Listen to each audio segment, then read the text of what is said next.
Muy buenas noches. En nombre de la Fundación Global Democracia y Desarrollo me complace mucho darles la bienvenida a este sencillo pero muy especial acto que marca, ¿no?, que conmemora el 50 aniversario de esa pieza literaria que ha pasado ya a la historia universal de la literatura hispana, La Rayuela de Julio Cortázar.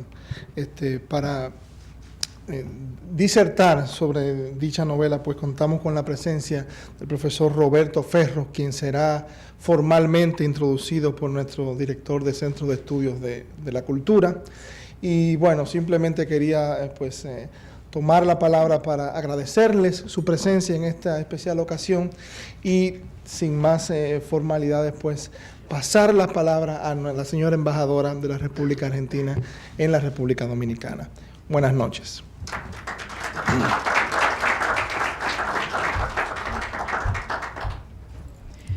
Bueno, buenas tardes a todos. Le agradezco la introducción y la bienvenida que ha dado el director ejecutivo, don Marcos Herrera.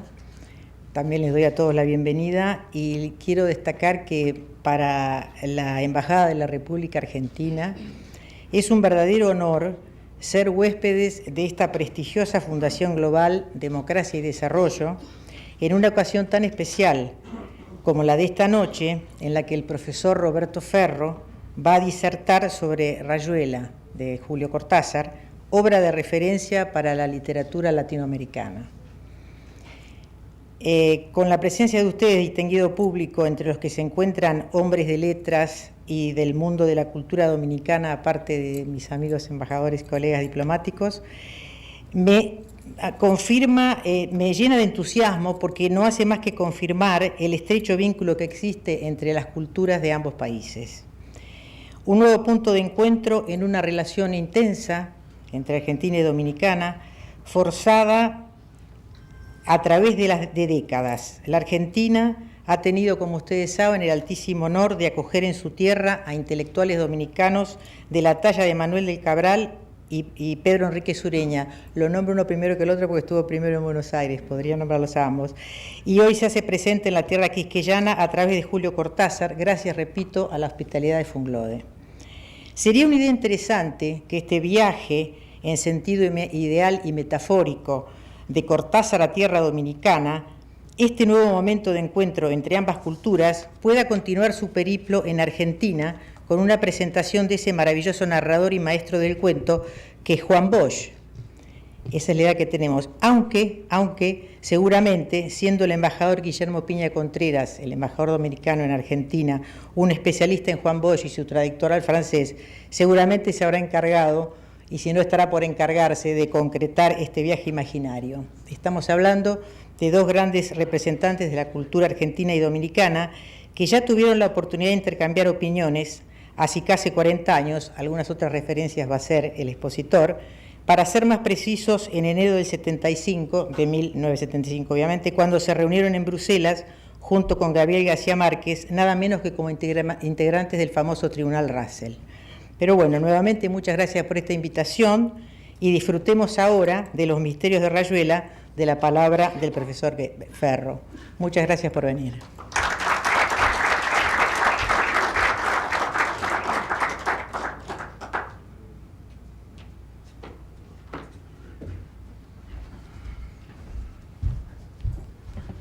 Muy buenas noches. La Fundación Global Democracia y Desarrollo y su Centro de Estudios de la Cultura se siente muy complacido de poder tenerlos a ustedes esta noche en este encuentro que debemos agradecer profundamente a la Embajada Argentina en nuestro país y en especial a su honorable embajadora, doña Noemí Gómez, por la sugerencia de traer aquí a tan importante escritor y crítico literario para hablar de Rayuela, la gran novela de Julio Cortázar, que este año se conmemora el 50 aniversario de su publicación. Nos recuerdo que a pesar de la importancia que ha tenido Rayuela, o que tuvo Rayuela en todos los de mi generación, pues no recuerdo que hayamos celebrado alguna actividad en Santo Domingo para recordar este tan importante momento de la literatura de habla hispana en el mundo. Pero gracias a la sugerencia de la Embajada Argentina, UNGLODE ha podido organizar esta actividad. Lamentamos mucho que haya coincidido con varias actividades al mismo tiempo, incluso de embajadas amigas. Pues aquí mismo tenemos 2 actividades en los pisos superiores, y está también el importante escritor José Ovejero, ganador del Premio Alfaguara esta noche, presentando en este mismo momento su novela en el Foro Pedro Mir de la Librería Cuesta. Pero debemos sentirnos honrados, y de seguro que esto va a figurar en los anales de la Fundación Global, por la presencia de don Roberto Ferro esta noche. Digamos de él, este reconocido escritor y crítico literario argentino, que es doctor en letra por la Universidad de Buenos Aires, donde ha laborado como profesor e investigador de la Facultad de Filosofía y Letras. Ha dictado cursos de posgrado en Venezuela, México, Francia, Italia, Uruguay y Brasil, y forma parte del consejo editorial de numerosas revistas académicas y literarias de Latinoamérica, Europa y Estados Unidos. Varios de sus libros han sido traducidos al portugués y al italiano. Entre sus libros figuran los siguientes: Lectura errada, con Jacques Derrida, Escritura y Desconstrucción; La ficción, un caso de sonambulismo teórico; El lector apócrifo; Sostiene Tabucci, Línea de flotación; Onetti, La fundación imaginada; Derrida, El largo trazo del último Dios; De la literatura y sus restos; Fusilados al amanecer, Walsh y el crimen de Suárez; la novela El otro Joyce; y ha dirigido además el volumen dedicado al gran Macedonio Fernández en la historia crítica de la literatura argentina, y la edición crítica de Operación Masacre, seguido de la campaña periodística. Este es don Roberto Ferro, a muy grandes trazos, la gran personalidad literaria que la Embajada Argentina nos ha permitido tener esta noche para recordar, aunque sea casi en familia, los 50 años de Rayuela, que todos leímos, releímos, discutimos a través del país, en los talleres literarios, en los círculos literarios, en diversos escenarios, y que constituyó uno de los acontecimientos fundamentales del gran boom de los 60. Para hablarnos de Rayuela, de Julio Cortázar, un juego de nunca acabar, 50 años de lecturas incesantes, me complace presentar esta noche a don Roberto Ferro.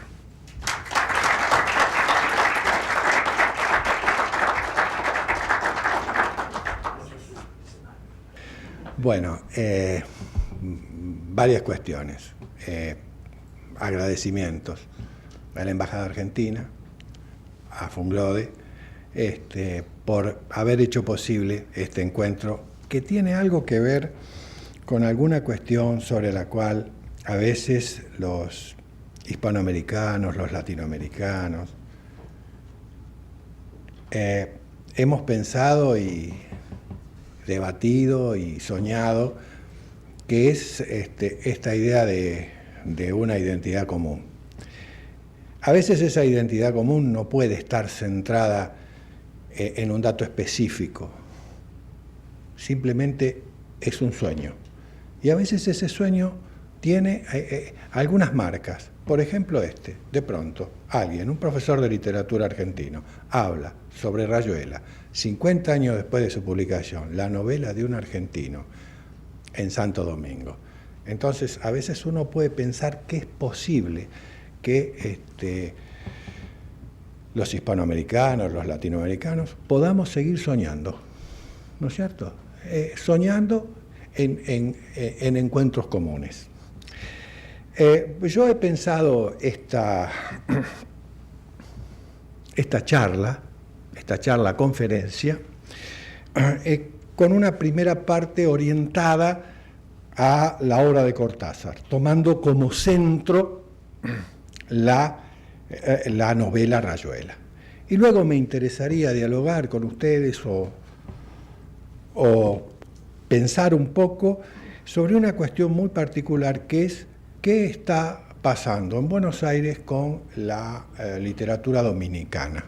Y después, yendo de este presente, qué está pasando hoy con algunos escritores dominicanos, sobre los cuales algunos de ustedes podrán plantear cómo pensarlos como dominicanos, yendo un poco hacia atrás, hacia otros nombres, ¿no es cierto?, hablar de algunos escritores sobre los cuales es posible pensar que dialogaron con Rayuela, y luego, por supuesto, hablar de los nombres fundacionales. Yo he pensado esta conferencia como una provocación, como un intento de celebración del desafío a los lectores que supone la dimensión lúdica de la Rayuela de Julio Cortázar. Voy a comenzar con algunas aproximaciones que tienen que ver con los protocolos, si ustedes consienten, con un tablero de dirección o, como se anuncia en Historia de Cronopios y de Famas, un manual de instrucciones. Tiene ese texto, un manual de instrucciones. El juego al que me refiero en el título se despliega como un caleidoscopio, una diversidad incalculable de constelaciones del sentido que el ojo de los lectores va configurando en complicidad con la textura de la novela. Es muy difícil encontrar otro texto en el cual el lector tenga tanto que ver como en Rayuela. Las reglas del juego son innumerables porque la Rayuela y sus intérpretes están en perpetua inquietud y desplazamiento, hoy y aquí. Voy a detallar algunas de las más relevantes. El primer punto al que quiero referirme es la función del crítico literario, que no pasa por exponer un modelo privilegiado de significación, sino antes bien su rol es las de un agente movilizador del encuentro de cada lector con su propio sentido, con su propio camino de interpretación. Lo que supone corrernos del lugar del crítico investido con los atributos de un pontífice que ha oído en algún momento la voz del autor, metáfora del Padre, de Dios, y de otras formas demiúrgicas con que se invisten al escritor, y la transmite para guía de los devotos lectores. No. El objeto primordial del juego es que cada participante, cada jugador, en tanto que lectores de Rayuela, afine, ajuste y despliegue las múltiples figuraciones de sentidos que vayan surgiendo en cada encuentro con la novela. La segunda regla o instrucción es el principio que imagina el dispositivo de la novela de Julio Cortázar a partir del modelo de una máquina. La siguiente habilita la posibilidad de pensar el texto como si fuera un territorio, cuya densidad varía según se lo recorra a pie o sobrevolándolo. En la intimidad de su trazado, cuando se lo atraviesa en un recorrido a pie, en un límite utópico, las peripecias de la aventura asimilarían ese trayecto a una reescritura palabra a palabra del texto leído. Es cuando el lector entra en el cuerpo a cuerpo, se mete en el texto. ¿Acaso la crítica literaria sea una forma de la óptica? ¿Con qué instrumento de aproximación o de alejamiento me acerco? Y el primer movimiento es, estoy pensando en un lector que se mete sendero por sendero, línea por línea. En cambio, el otro itinerario, el que supone un sobrevuelo al texto, le permite al lector entregarse un sueño imaginario.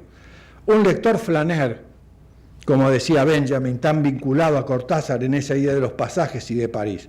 Un lector que se abandona a vagar, que se deja llevar por los vaivenes del texto, es complementario del lector que se imagina en un vuelo que instala al texto en una escena en la que es posible establecer vínculos más amplios. Podemos imaginar un lector que balconea, como si estuviera viendo un paisaje, ya no el lector que se pega al ojo, sino ese doble movimiento. La aprehensión del sentido y la experiencia de lectura son inseparables. El juego que estamos conjeturando apunta a la valoración de esa experiencia de lectura que cada uno de nosotros puede fabular con la Rayuela. Decía el profesor La Antigua qué significó Rayuela para generaciones de lectores.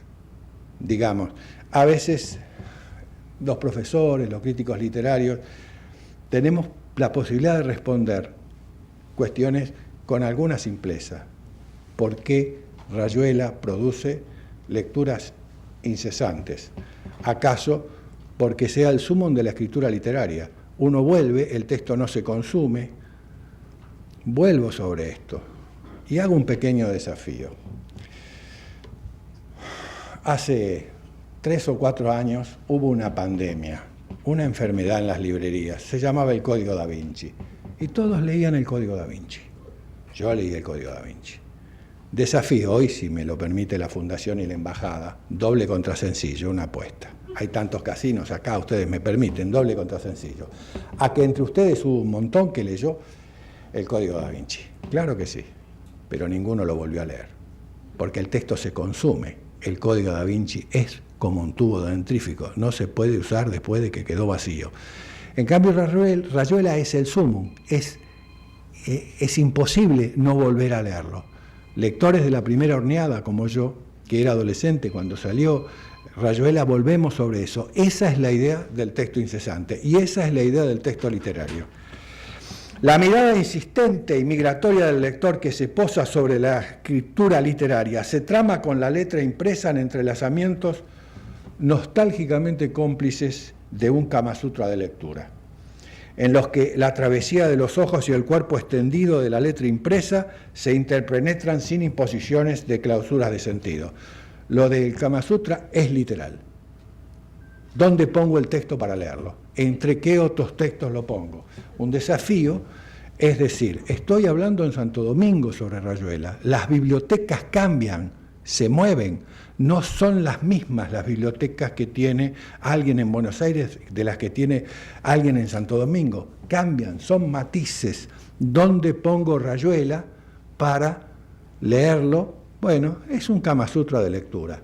¿En qué posición lo pongo? ¿Y cómo le meto el ojo al texto? Ese es el desafío. Cada una de las páginas escritas diagrama con la mirada que lee un conjunto multilineal. Las marcas siguen direcciones diferentes, forman procesos siempre en desequilibrio y diseñan acercamientos y puntos de fuga. Cada trazo aparece quebrado y sometido a figuraciones diversas de inserción. Ya se bifurcan, ya se ahorquillan, ya se imbrican y defloran. La suma en perspectiva de los pasajes en tránsito sobre las que se imprimen conjuntamente las derivas de la letra impresa con la confabulación de la mirada no posee en modo alguno contornos definitivos, sino que aparece como la cifra de encadenamientos variables relacionados entre sí. Este va a ser el movimiento de apertura del juego que les propongo. ¿Dónde ponemos el texto para leerlo? Es decir, ¿a qué distancia de ese territorio nos vamos a situar? Digo, para que el dispositivo textual que hemos pensado a partir del modelo de la máquina comience a funcionar. ¿Lo vamos a sobrevolar?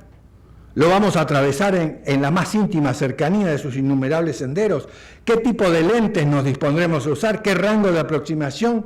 ¿La que habilita una lupa o vamos a preferir binoculares o acaso un catalejo? ¿O tendremos que recurrir a un microscopio? Podemos nosotros ahora comenzar por un epígrafe. Es breve y pertenece al primer capítulo de Rayuela. Y ustedes podrán decir que esto de parte mía es un gesto de cortesía hacia la embajadora. Y ella sabe que no. Andábamos sin buscarnos, pero sabiendo que andábamos para encontrarnos. Digamos, tal como nos pasó hoy. Puestos en movimiento, intentemos una lectura que se asemeje a un sobrevuelo. Es decir, ponemos el texto ahí, no con la mirada pegada al texto, a cierta distancia, donde me pongo, como si estuviera balconeando, digamos, un gran territorio. Dejaremos, pues, la caminata por los senderos para más tarde. Un sobrevuelo implica distinguir dos alternativas. Por una parte, las formas de aproximación a Rayuela, situándola en el contexto de la propia obra de Cortázar. La otra alternativa supone un intento por establecer los vínculos entre el texto con los discursos que constituyen líneas de pensamiento decisivas en el espacio cultural a mediados del siglo XIX. A mediados del siglo XX, perdón. Decía el profesor La Antigua, y es verdad, ¿qué nos pasó con Rayuela? Rayuela era un manual de todo.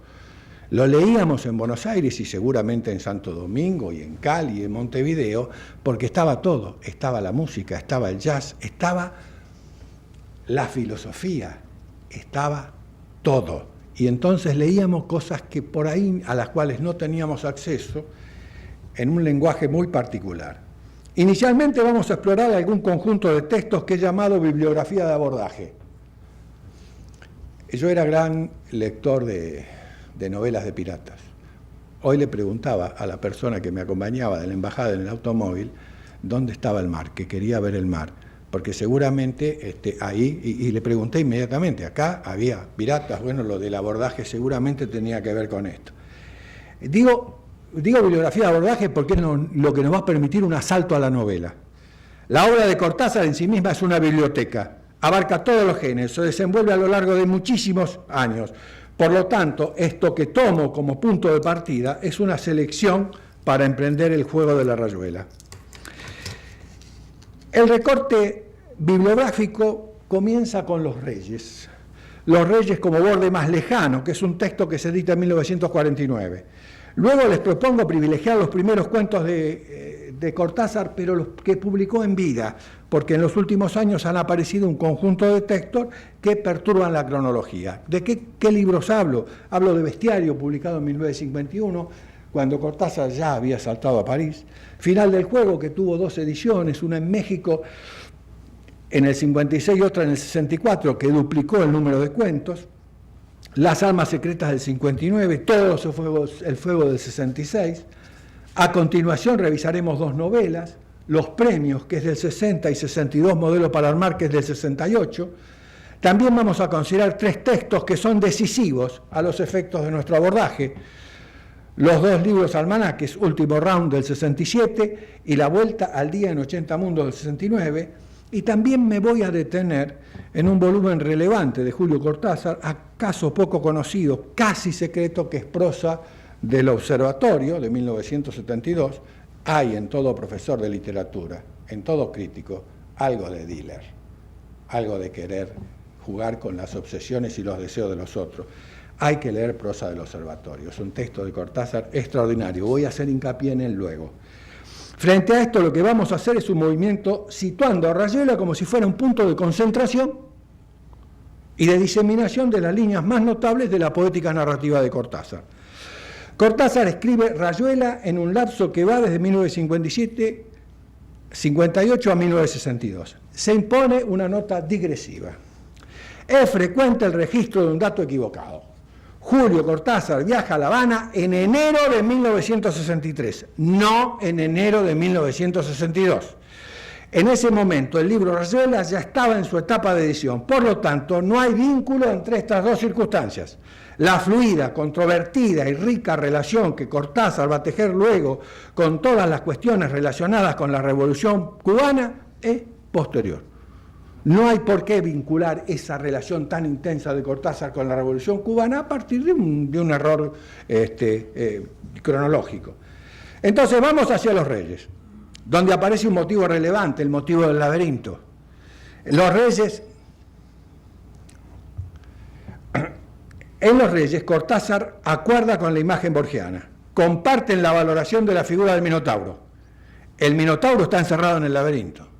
Esta idea de laberinto para nuestro juego implica una aproximación a figuras espaciales que atraviesan la textualidad cortázariana, y Rayuela en particular, un lado de acá y un lado de allá, los puentes, los tablones, las ventanas y básicamente el trazado de la propia Rayuela como un dibujo en que el desafío consiste en llegar al cielo desde la tierra, en un itinerario en el que el azar participa de cada movimiento.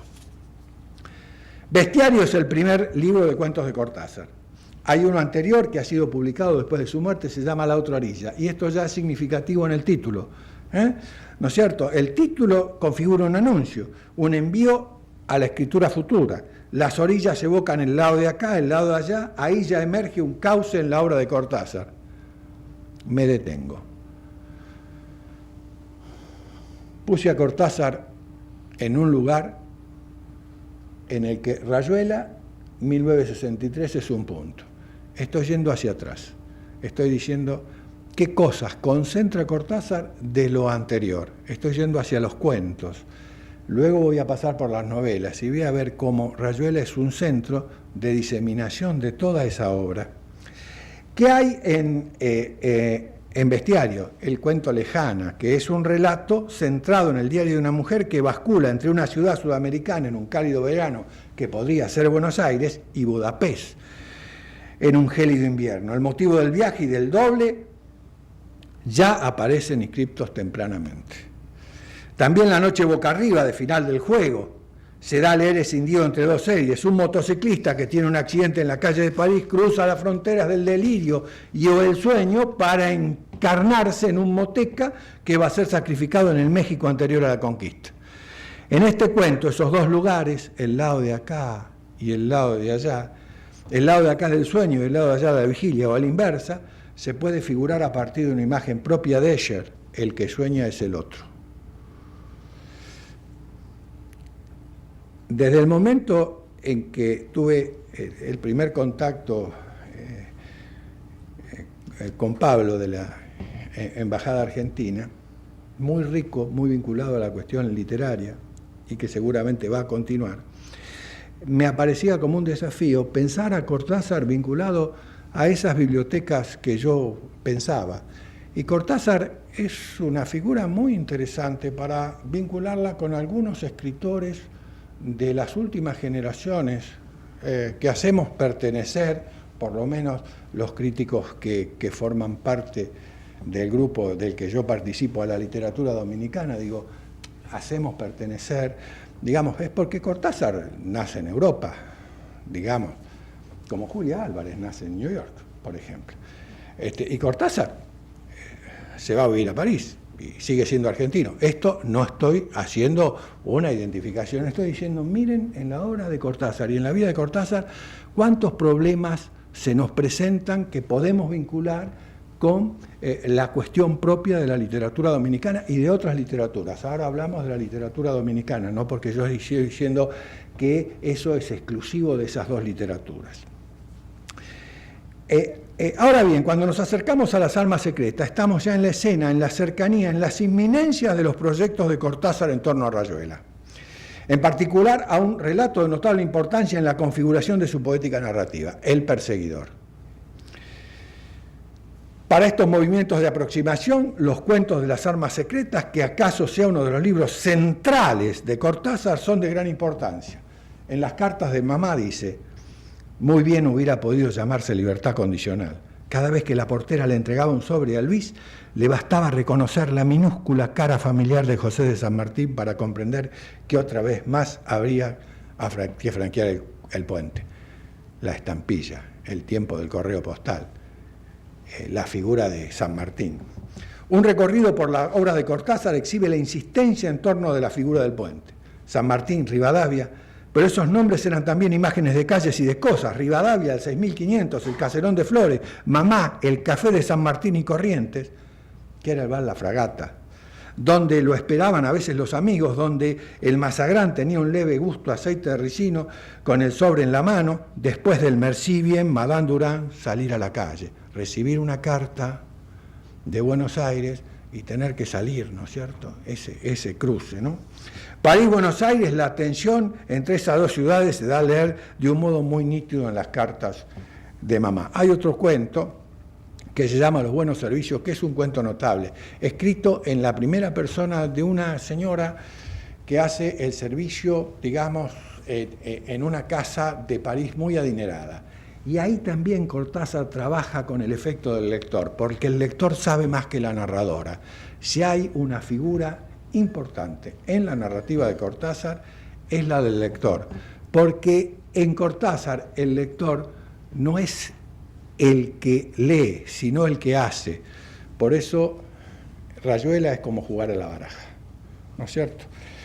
En La baba del diablo, que es uno de mis cuentos preferidos, es posible cartografiar algunos de los componentes más notables de la poética cortázariana: la convergencia, el entramado del texto y el metatexto.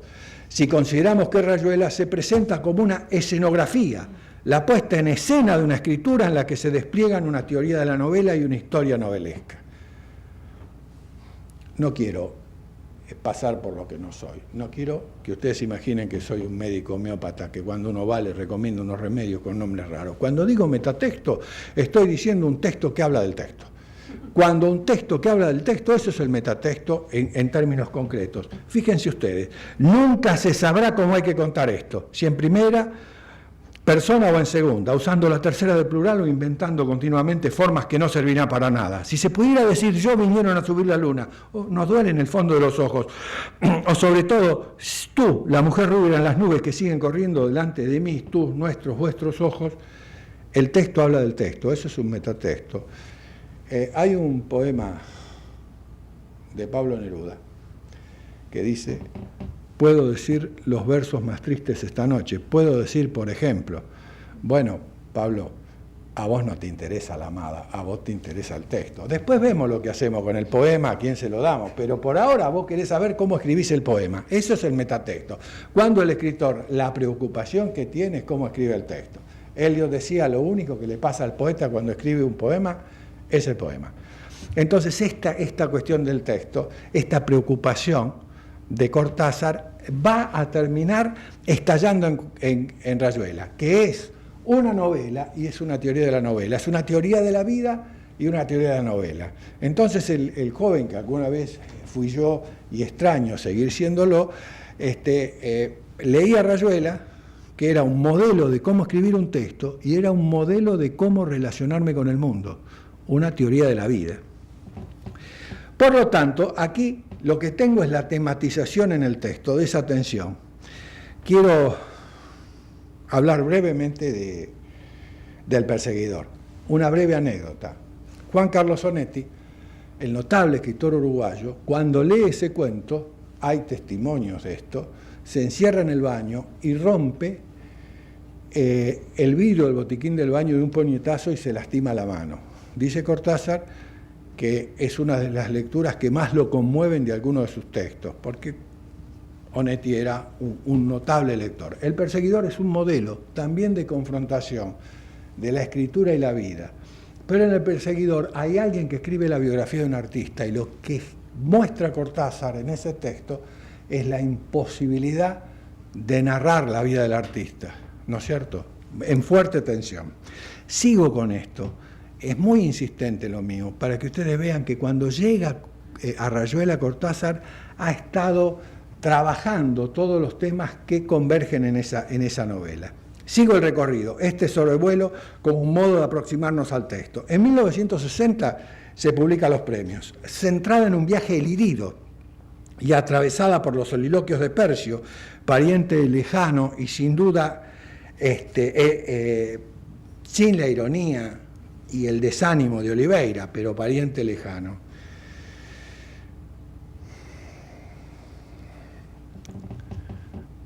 Cortázar vivió toda su vida dando vueltas por el mundo, pero básicamente situado en París. Horacio Oliveira es un personaje universal. Es muy difícil apropiárselo, pero en algunas cosas, digo, y separándome de la retórica del conferenciante, es tan argentino,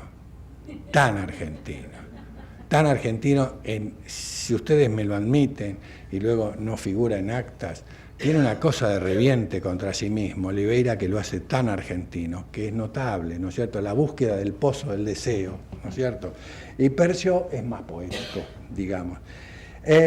Dice Cortázar, evocando el Jacques Cocteau en la novela Los Premios, las estrellas de la constelación de la Osa Mayor no saben que pertenecen a la constelación de la Osa Mayor. Casi se podría sintetizar lo que yo quise hacer. Digamos, el ojo del lector es el que hace el texto, y aquí lo sigue a Duchamp, hasta Duchamp, que pone un mingitorio en un museo. El arte era la mano, era Velázquez, era Miguel Ángel, era Rafael. A partir de Duchamp se produce una conmoción. El ojo es el que construye el objeto. Y en Cortázar hay ese movimiento fuertemente vanguardista. Vanguardista no en el sentido de la declamación, sino en el sentido de hacer. El texto de Cortázar es una puesta en riesgo. Por eso, para nosotros, las instrucciones para volver a jugar a la Rayuela de Julio Cortázar deben atender la función eminente de los jugadores, de los intérpretes. Es decir, el intérprete en el mismo sentido que un lector situado, pensado como aquel que en una función musical interpreta a Mozart, a Duke Ellington, a Piazzolla. Es decir, el lector es un intérprete. Es decir, intérprete en el sentido de aquel que tiene una partitura musical y la pone en movimiento. Me sale una tentación porteña, anacrónica.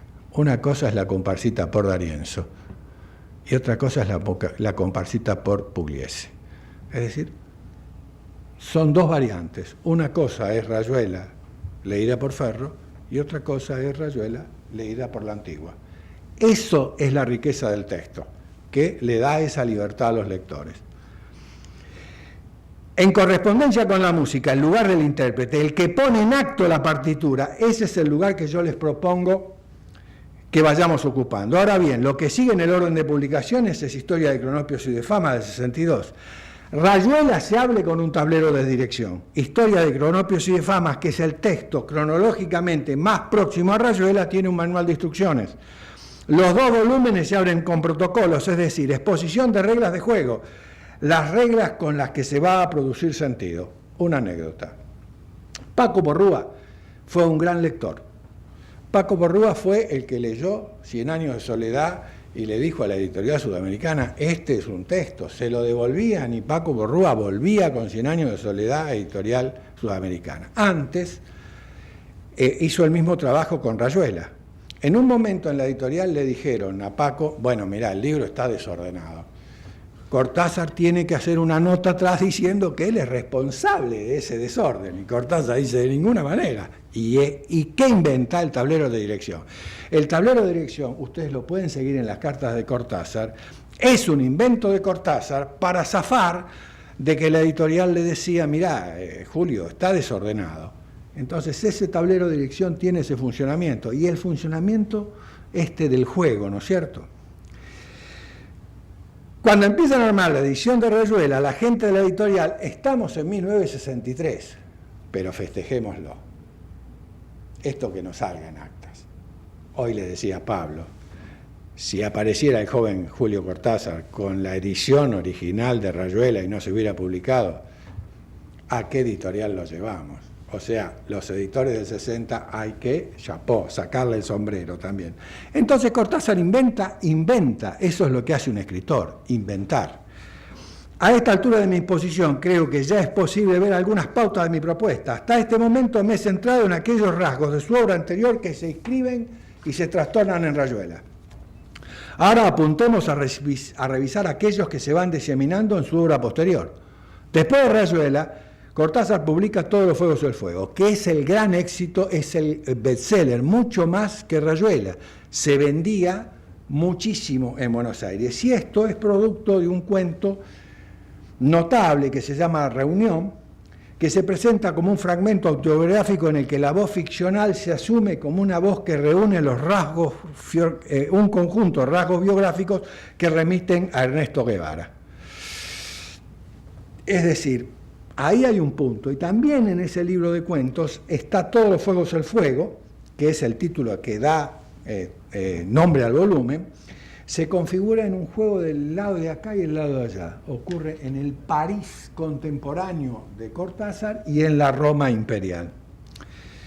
La isla Mediodía se tematiza el motivo del sobrevuelo, la idea del lugar al cual llegar avistado desde la ventanilla de un avión. ¿Acaso también el quibús del deseo? Que es como Cortázar llama, digamos, a ese efecto. Me interesa mucho que en ese libro de cuentos está El otro cielo, y El otro cielo es, digamos, París de 1870 y Buenos Aires entre 1928 y 1950. El lado de acá y el lado de allá, y en el medio de todo un sudamericano que es Lautréamont, que como ustedes saben era un escritor uruguayo, ¿no es cierto? Isador Ducás, ¿no es cierto? Hay marcas allí. Después, bueno, aparece 62 Modelo para Armar, que es la tercera novela de Cortázar, y 62 sale del capítulo 62 de Rayuela, porque en el capítulo 62 un personaje de Rayuela, que es Morelli, que vendría a ser una especie de teórico de la novela, escribe las pautas de cómo escribir una novela y Cortázar lo desarrolla en 62 Modelos para Armar. Después vienen dos libros extraordinarios de Rayuela, y ustedes me van a permitir una digresión. el Cortázar que vive en Banfield y que hace el colegio primario entre 1920 y 1930, lee muchísimo El Tesoro de la Juventud, y para los que no conocen, ven el encuentro entre la letra y la imagen en Tesoro de la Juventud. Y vean también, una cosa que me parece muy interesante, los almanaques. Digamos, los almanaques de aquella época tenían esta relación entre la imagen y la letra. Los dos libros almanaques de Cortázar son La Vuelta al Día en 80 Mundos del 67 y Último Round del 69. Vayamos a la etimología árabe de la palabra almanaque. Alto en la caravana en el desierto. Los pueblos semíticos comparaban los astros y las posiciones con los camellos en su ruta. Lo señalo en relación con la figura de Percio y las estrellas de la Osa Mayor. El libro almanaque es un catálogo que recoge datos, noticias, escritos de orden diverso. El armado de estos textos reenvía evocaciones de escenas de lectura de la infancia de Julio Cortázar, especialmente del almanaque Peucer del Mensajero y de los almanaques Hachette. Hay un capítulo en Rayuela que es uno de los capítulos prescindibles, el número 134, que es la transcripción de un fragmento del almanaque de Hachette. Otro de los textos incluidos en La Vuelta es una descripción de un invento de Juan Esteban Facio, que era un gran patafísico, ¿no es cierto?, argentino, muy conocido de Cortázar. Facio diseña un artefacto que se llama Rayuelomatic, que es un dispositivo maquínico para leer a Rayuela. Es una máquina, les pido, sería un buen deseo. Si ustedes tienen el texto en su casa, lo busquen. Hace una máquina Esteban Facio para ver cómo leer el texto, porque lo que plantea Rayuela son alternativas. Recuerden que manda de capítulo a capítulo, hay todo un juego ahí muy particular. La primera edición de Último Round venía partida, tenía un piso de arriba y un piso de abajo, se leían separados, y eso también tiene que ver con una cierta preocupación de Julio Cortázar por el diseño del objeto, ¿no es cierto?, que tanto nos preocupa a los escritores. Digamos, seguramente entre ustedes hay escritores, y ustedes saben que en algún momento todo escritor dice, me hizo mal la tapa, o las letras me las puso chiquitas, o y si me ponía las letras en blanco y no me las ponías en negro. Bueno, es una preocupación, el objeto, ¿no es cierto? Tendremos nosotros que discutir en el futuro qué pasa con los nuevos formatos digitales. Yo pertenezco a una generación distinta y tengo otras preocupaciones. Me interesaría provocarlo para que ustedes leyeran Prosa del Observatorio, que es un texto de 1972.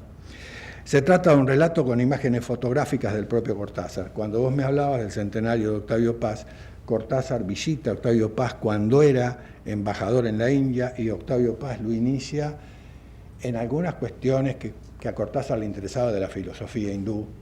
Otro día, en otro momento, si yo logro cautivarlos, si esto es posible, tendríamos que hablar de la relación entre el budismo zen y Rayuela.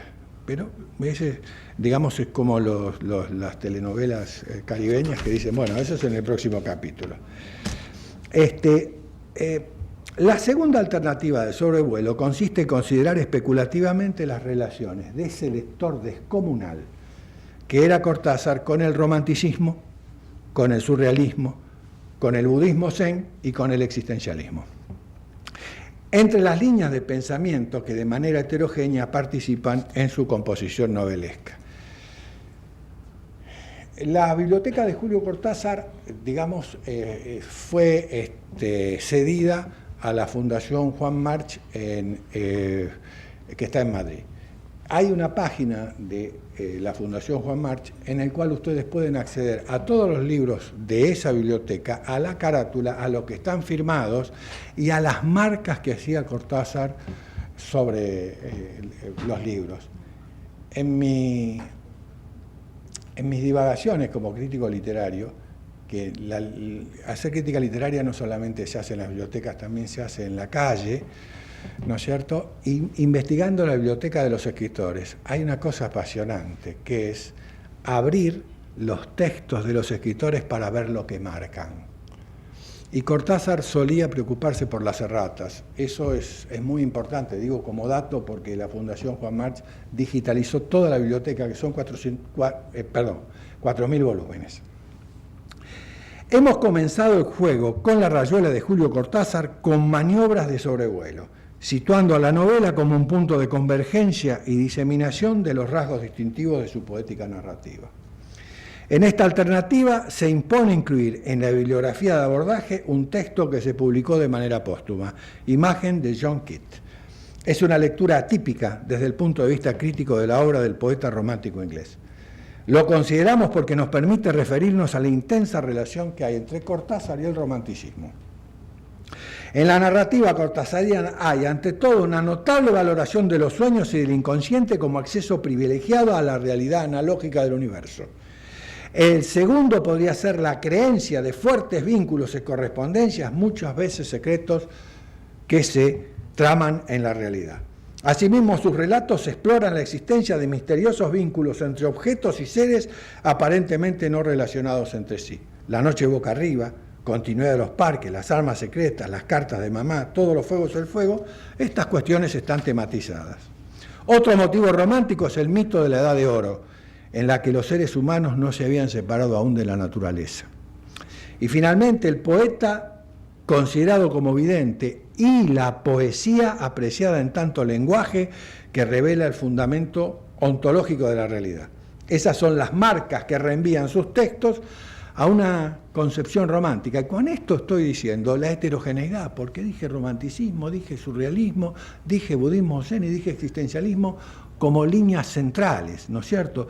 En el capítulo 86 de Rayuela hay una larga cita aclaratoria sobre el sentido de algunas relaciones metafísicas cortázarianas.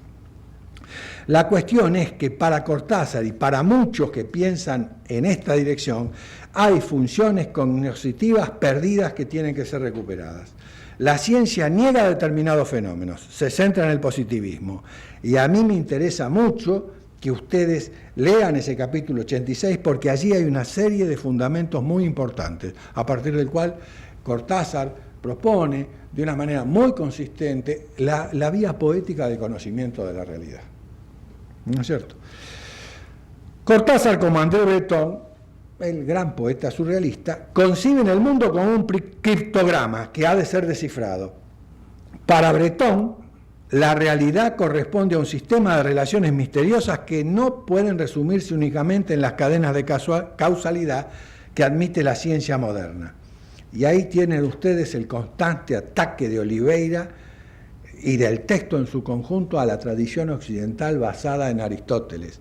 Atención con esta cuestión de la tradición occidental, ¿no es cierto? El modo en que lo que entendemos con tradición occidental no es ni más ni menos que un conjunto de preceptos de los países dominantes, ¿no es cierto? Y eso se ve muy bien, lo podemos ver muy bien en un texto de un teórico y crítico palestino que se llama Edward Said, fallecido hace poco, que se llama Orientalismo. Si yo me fuera a animar, que no me voy a animar, pero si me fuera a animar a hacer un chiste, diría que yo soy un especialista en crítica literaria oriental, porque soy argentino, nacido en Buenos Aires, y me he dedicado a la literatura uruguaya. Para nosotros, los porteños, el oriente son los uruguayos, digamos. Entonces el oriente no indica un lugar, digamos, de donde está el otro. El oriente indica el lugar donde estoy yo. Por eso, nuestros queridos amigos los ingleses, que hacen mapas, ¿no es cierto?, han hecho el planiferio y colocaron en el centro de Europa, ¿no es cierto? Es todo un tema. Entonces el ataque de Cortázar a la tradición occidental tiene que verse también como un momento anterior a sus posturas políticas de absoluta correspondencia. No hay un Cortázar primero y un Cortázar segundo, hay una continuidad y sobre esa continuidad hay cambios y profundizaciones. Digo esto porque el cambio a partir del encuentro de Cortázar con Cuba, si uno lee atentamente Rayuela, en Rayuela hay, a veces dicen, ¿qué hay de política en Rayuela? Bueno, leámoslo entre líneas. Bueno, hay una cosa muy fuerte a la constitución de la familia, digamos, empecemos, que es central para algunas de las cuestiones de la política de Occidente. ¿Cómo empieza Cortázar? ¿Cómo empieza Rayuela? ¿Qué dice Oliveira? ¿Encontraría a la maga? Ahí hay un encuentro entre Rayuela y una novela de André Breton que se llama Nadia. Y ahí hay una cosa muy, muy especial. Esa es una novela que si ustedes tienen oportunidad, ojenla, si la leyeron, vuélvanla a leer, porque ahí hay una novela heterogénea, hay fotografías, hay cartas, digamos, hay un juego de ruptura del orden, ¿no es cierto? Entonces ahí hay una serie de puntos en los que Cortázar se vincula con el surrealismo a partir de la idea del azar objetivo. ¿Cuál sería el azar objetivo? La tensión entre el deseo del sujeto y lo que le ofrece el mundo. Digamos, cuando él dice encontraría a la maga, es el deseo de encontrarla. Y el mundo le ofrece la posibilidad de encontrarla o no. Eso es bien surrealista. La íntima relación con el budismo Zen, digamos, que tiene Cortázar, se nota en la insistencia y la idea de un universo entendido como organismo, motivo en el que hay resonancias a la manera romántica y en la necesidad de un pensamiento analógico, el único que puede facilitar su comprensión. Es para dar vueltas sobre esto, la relación entre Cortázar y Octavio Paz en eso es muy intensa, como en otras cuestiones vinculadas a la filosofía hindú. En Cortázar también hay un aliento muy fuerte vinculado a la filosofía existencialista. El existencialismo era un modo de pensar filosófico dominante en Francia en aquellos años. El existencialismo, que comienza a articularse en los años de la primera posguerra, después de la catástrofe de la Segunda Guerra Mundial, se pregunta por el absurdo de la vida humana. El existencialismo persigue el conocimiento de la realidad a través de la experiencia inmediata de la propia existencia. Ese Horacio Oliveira, ustedes me dirán que esto es un reduccionismo y se van a sorprender, porque yo voy a decir claro, porque esto es una conferencia y no tengo ninguna otra opción más que mostrar esto. Ese cierto nihilismo de Horacio Cortázar, que no encuentra el centro del deseo, se desarrolla después en el Cortázar que encuentra el centro del deseo en un designio político. Cuando hoy mencionaba la embajadora el encuentro de Cortázar con Bosch en el Tribunal Russell, muestra un modo de intelectual que no se manifiesta solamente en lo que dice, sino además en lo que hace, ¿no es cierto? Esa es una nota, digo, para volver sobre esto. Hay continuidad entre los dos Cortázar. Puede haber saltos, pero no giros, y no dos Cortázar, porque si no, terminamos haciendo de cada hombre, cada pensador, de cada intelectual, un pan lactal cortado en fragmentos, al uso. En Cortázar, en el Cortázar de Rayuela hay una teoría de la novela y una teoría de la vida. No existe, sin embargo, un modo preciso que se defina qué es existencialismo, porque hay muchas variantes del existencialismo. Lo que sí todas comparten es la idea del privilegio de la existencia sobre la esencia. Yo debería hacer mención de un texto de Cortázar, que Cortázar escribe en 1947 y es publicado póstumamente, que es la teoría del túnel. Y ahí se ubica entre el surrealismo y el existencialismo. Les leo: esta agresión contra el lenguaje literario, esta destrucción de formas tradicionales tiene la característica propia del túnel. Destruye para construir. En la tradición narrativa, yo decía, habiendo trazado las dos alternativas del sobrevuelo sobre el territorio de Cortázar, es decir, uno acercándonos y el otro tomando distancia, y yo he hecho un vasto recorrido sobre esto de tomar distancia. En la tradición narrativa, contar es contar un viaje. En la literatura de Cortázar, contar se construye a partir de la elección del viaje. Revisemos, no hay finalmente viaje en los premios. Tampoco en Rayuela se narra el viaje de regreso de Oliveira a Buenos Aires. En la narrativa cortázariana se puede pasar de un lugar a otro, de un tiempo a otro, de una realidad rutinaria aburrida a la realidad deseada sin una mediación. Porque pasajes, puentes, galerías arman la cadena que hace posible cualquier desplazamiento. El viaje real cede su lugar al viaje imaginario. Axolotl, el del bichito, ¿no es cierto? La noche boca arriba, el otro cielo. Tanto la figura del doble como la decisión en dos planos del mundo representado son operaciones textuales que convocan el desplazamiento de una dinámica que trastorna la quietud y celebra el movimiento. ¿Qué le está pidiendo Cortázar al lector? Que se mueva. Le está pidiendo que no se quede quieto. Los que recuerdan Continuidad de los Parques saben el riesgo que corre todo lector que se queda quieto, ¿no es cierto? Rayuela se da a leer como una propuesta para enfrentar la gran tradición de la ficción novelesca, en la cual los personajes tenían opciones, oportunidades y posesiones más o menos establecidas. Esa tradición era para Cortázar una especie de locomotora que había extinguido su capacidad de tracción y estaba estancada en una vía muerta. Rayuela es de alguna manera una tentativa para desmantelar esa tradición. Ese es un gesto de ruptura vanguardista. El concepto de personaje debía subvertirse. También socava la idea de una relación uniforme entre tiempo y espacio.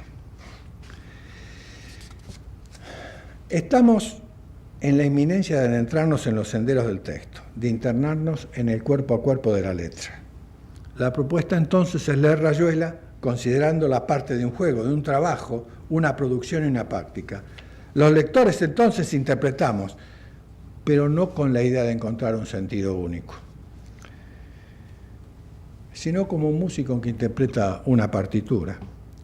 Suelo insistir de modo admonitorio que copular es peligroso. Ya se lo hace decir Borges a Bioy en Tlón: la cópula y los espejos son abominables. Pero la cópula a la que yo me refiero no es la cópula corporal, sino la cópula gramatical, la que se asume cada vez que se asesta el es, ¿no es cierto? Por esa razón no voy a afirmar que Rayuela es una máquina. En todo caso, me animo a decir, la podemos leer como, se da a leer como. Una figura posible de aproximación a Rayuela sería pensar el dispositivo textual como una máquina, como un artefacto, porque allí hay acto, acontecimiento y movimiento. ¿Qué sin una máquina tiene un manual de instrucciones? ¿Qué sin una máquina tiene un tablero de dirección?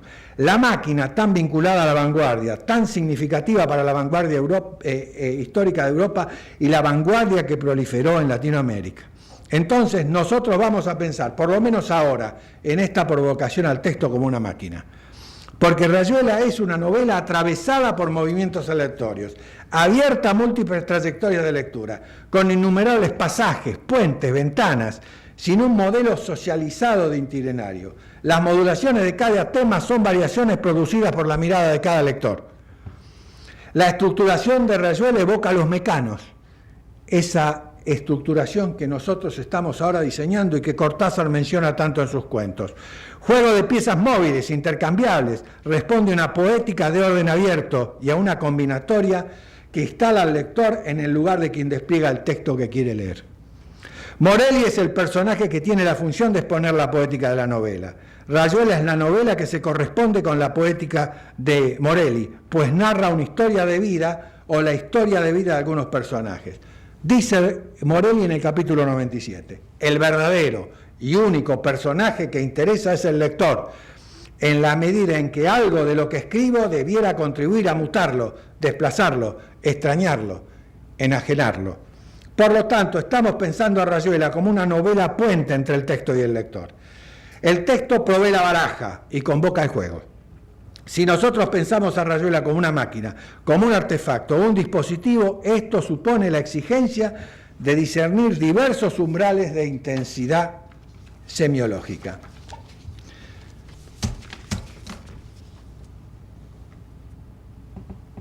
Cuando estamos pensando en niveles de intensidad semiológica, estamos diciendo que el texto nos hace señales de significación. Nos hace señales de significación. Y de significación siempre proliferante, no unívoca. Y estamos pensando en términos de intensidad. Vamos a considerar la correlación con la máquina en su conjunto, según avatares técnicos, sociales, ontológicos, semánticos.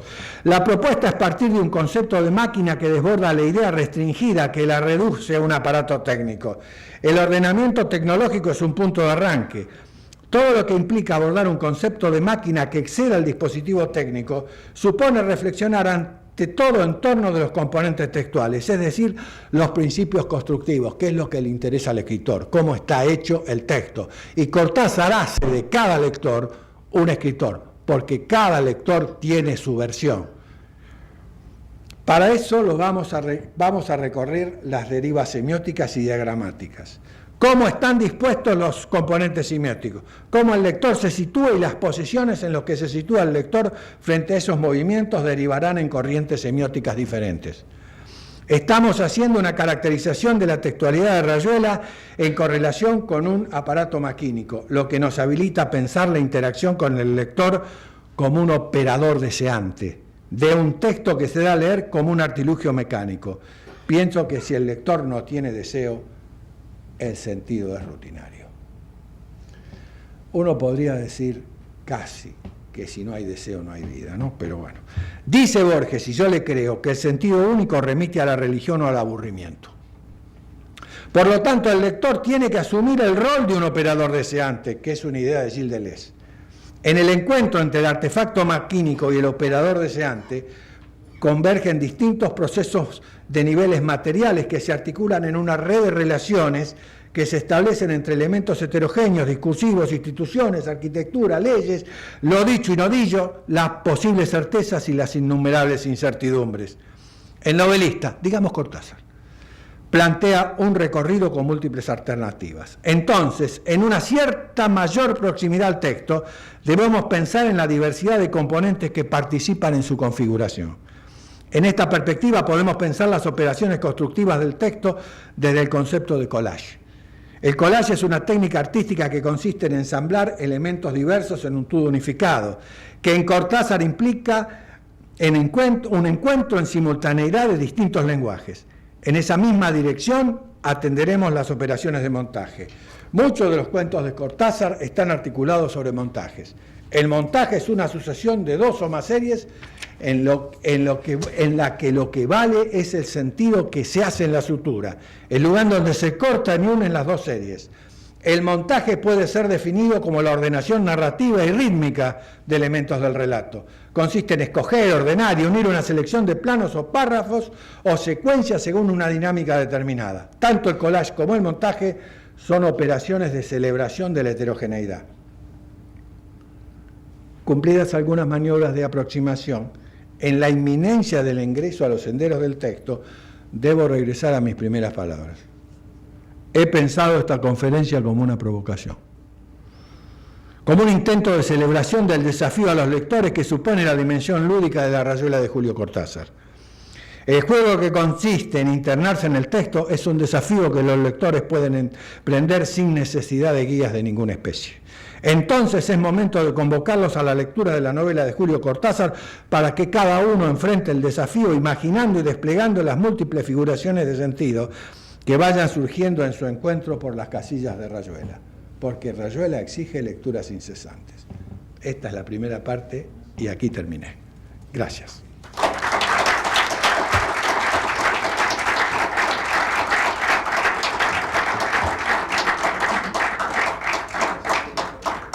Me queda un aspecto para el cual yo quisiera despegarme de la cierta tiranía del papel, que es esta idea de bibliotecas móviles o del Kama Sutra de lectura, ¿no es cierto?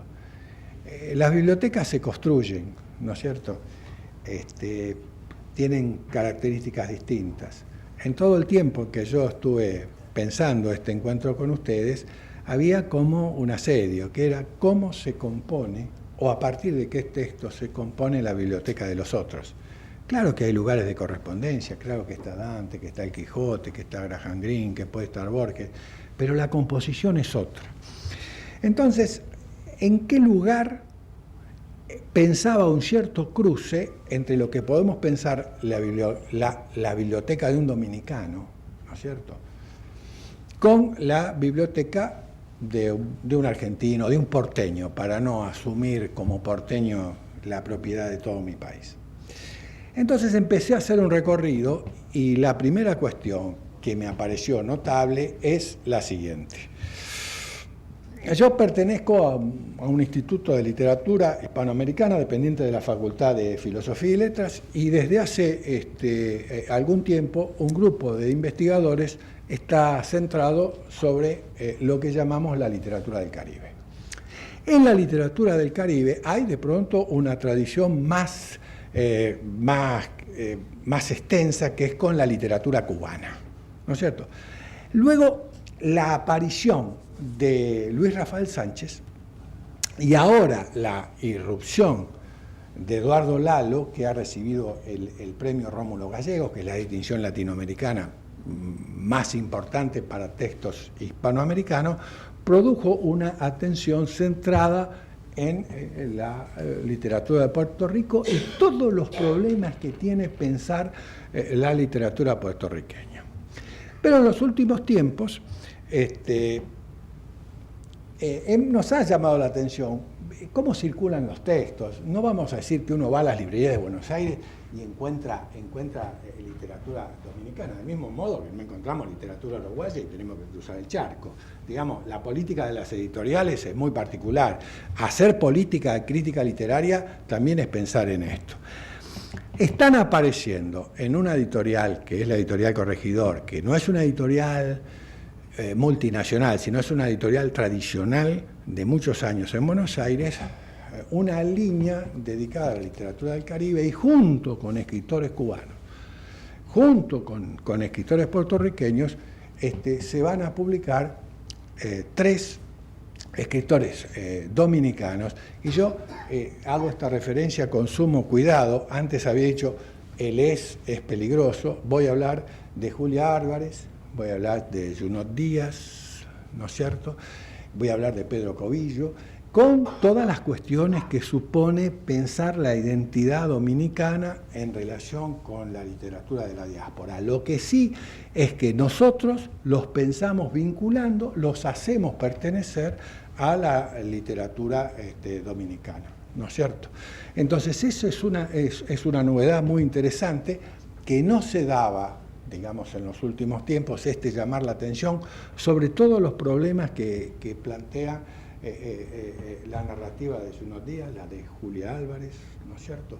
Y eso me permitió ir hacia atrás. Es decir, ¿qué tengo hoy cuando pienso en algún café de Buenos Aires o en alguna biblioteca de Buenos Aires sobre la literatura dominicana? Ya no es un fantasma, no estoy pensando en espectros, sino estoy pensando en que hay críticos que pueden hablar de literatura dominicana, hay lectores que están interesados. Corregidor tiene una buena distribución en Latinoamérica. Esto podría asegurar que no solamente en Buenos Aires, sino en Santiago de Chile, en Montevideo, en San Pablo, en Lima, estén estos escritores dominicanos. Ir hacia atrás. El eje de nuestra conversación era Cortázar. Rayuela produjo una conmoción descomunal, ¿no es cierto? Porque era todo lo que se puede hacer. Entonces hay 2 escritores dominicanos. Yo soy un lector salteado de literatura dominicana, ¿no es cierto?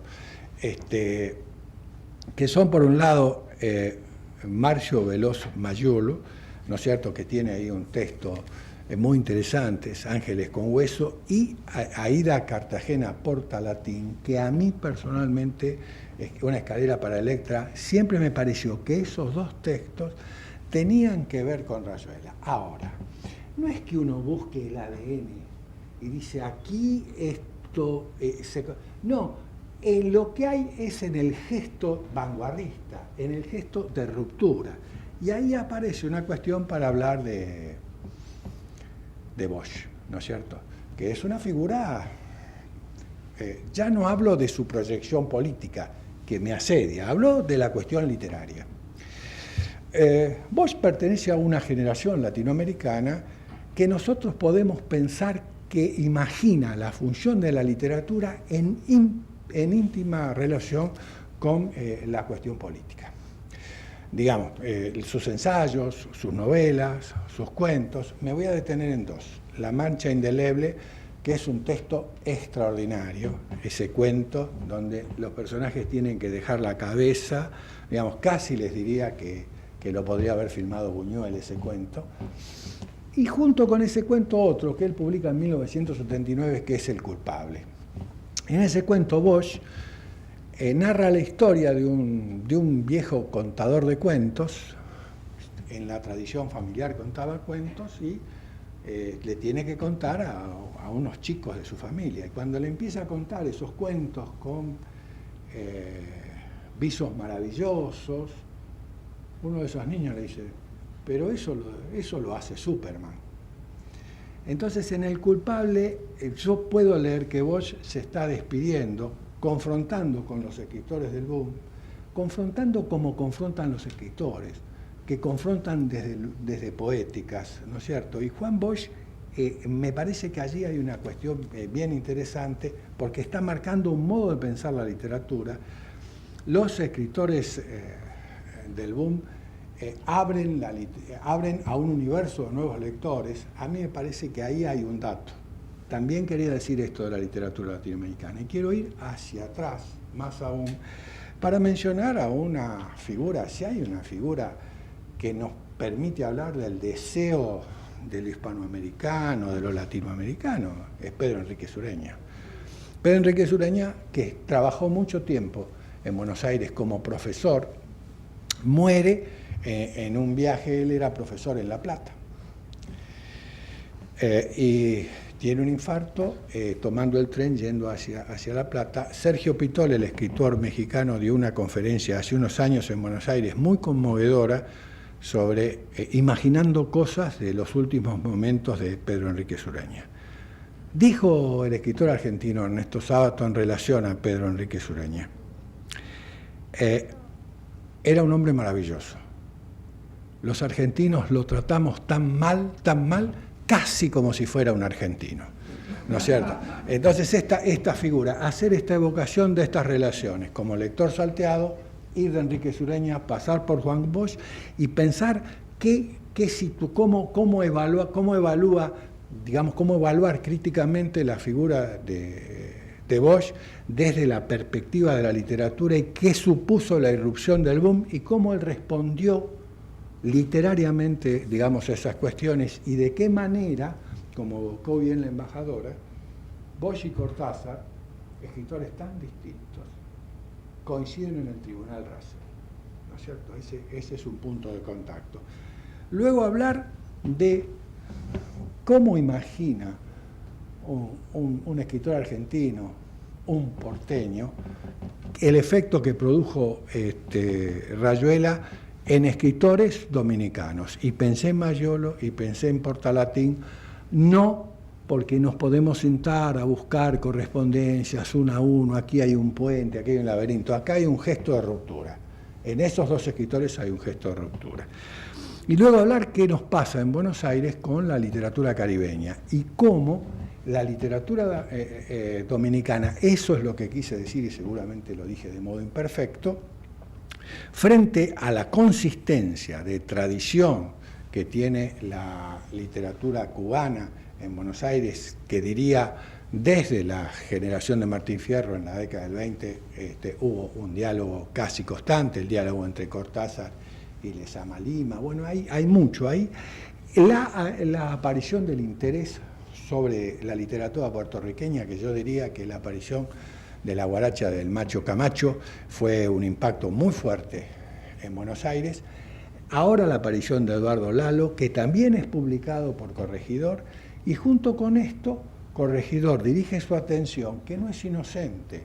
Hay un conjunto de críticos en Buenos Aires, grupos de los que yo participo, que tenemos un enorme interés en pensar las cuestiones de la identidad en torno de la literatura, pensarlas, aproximarlas, ¿no? Canonizar. ¿Qué pasa con escritores que se desplazan en la diáspora? ¿Qué pasa con un escritor como Junot Díaz, que publica originalmente en inglés? La maravillosa vida breve de Oscar Wilde, por ejemplo, es un texto primero publicado. Pero ¿cómo funciona eso?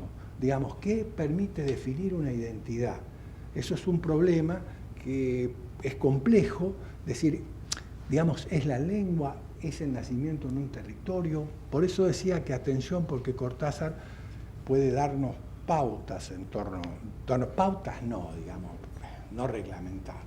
No, me pareció que este diálogo sobre Julio Cortázar podía propiciar, digamos, qué hace un escritor argentino hablando sobre Rayuela en Santo Domingo. Hace esto también, va pensando esta trama, ¿no es cierto? Y no me parece que sea un dato menor con los problemas que hay de circulación de textos. Las grandes marcas editoriales tienen, a ver, hay un Planeta, hay un Alfaguara, digamos, hay que están, no digo esos únicos nombres, todas las que hay una filial en Montevideo y el Planeta de Montevideo no se publica en Buenos Aires, y de pronto los esfuerzos de otras editoriales y el interés que produce, ¿qué quiero yo explorar en los textos de Julia Álvarez, de Pedro Covillo, ¿no es cierto? ¿Qué quiero tratar de entender si la idea de identidad nacional, cómo se cruza con los discursos literarios, digamos, de qué modo los textos literarios participan de eso? Diciendo esto casi para cerrar, a veces no es tan importante saber cuánta realidad hay en la ficción, como averiguar cuánta ficción hay en la realidad. Entonces, ¿de qué modo los discursos literarios, los relatos literarios pueden orientarnos, son ficciones orientadoras, para pensar la cuestión de la identidad? Digo esto porque para nosotros, críticos literarios sureños, desangelados, con climas fríos, al momento de pensar el Caribe, ¿cómo lo pensamos? Lo pensamos como una unidad, pensamos dentro de esa unidad una diversidad. ¿Qué nos está proponiendo estos escritores? Me parece que ahí hay algo que es una variación que no debería pasarnos desapercibida, porque es algo que está ocurriendo en este momento. 3 escritores dominicanos se van a publicar en Buenos Aires y les puedo asegurar que no van a ser bestsellers, pero que van a ser profundamente leídos. A veces no nos importan tanto los escritores de vanguardia como los lectores de vanguardia. Entonces, me parece que por ahí hay una cuestión. Es algo que, después de haber transitado y haber estado mucho en diálogo con Julio Cortázar, creo que aprendí.